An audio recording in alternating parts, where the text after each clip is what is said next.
The night became a bit brighter for me, and I learned a super important lesson about giving what we already have with others. Everything's about to change for the Jewish nation.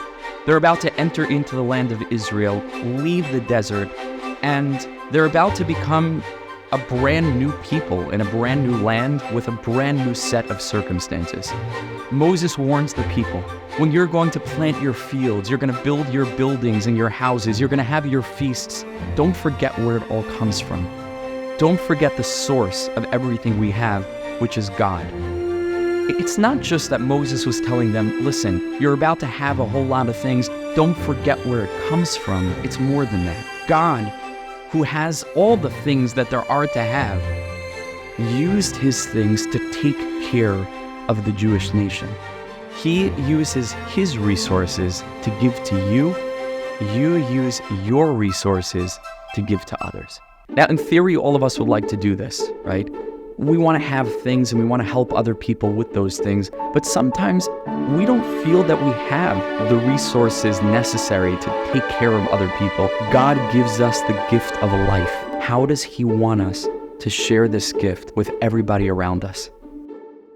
You know, there was a time in my life when I was about 16 or 17 that I went through a really challenging period of time. I was struggling, like some of you may be, with a tremendous amount of self-doubt. I couldn't really see a way forward. Everything was really dark, and I was feeling alone. I remember one particular night. It was a Friday night. I was hanging out with friends until super late.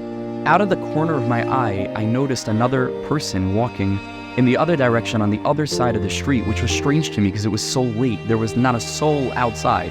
It became clear that this was a person who was very different than me. It just looked super religious, super plugged in. But all of a sudden, as we met each other, he turned his head for the briefest of moments, and he flashed this smile at me, ear to ear. And I remember that moment with an anonymous stranger who I never saw before and I never saw after again, that moment was a turning point. I don't know how much money he had in his bank account. I don't care. It didn't matter to me then. He had what all of you have and what I have as well. He had a compassionate heart. We have all the resources we need to be giving people, to be kind people, caring people. We never know what a great impact we can make by sharing nothing fancy, just ourselves with those around us. Be great. Be a giver. You have a whole lot more to share than you think. Shabbat Shalom.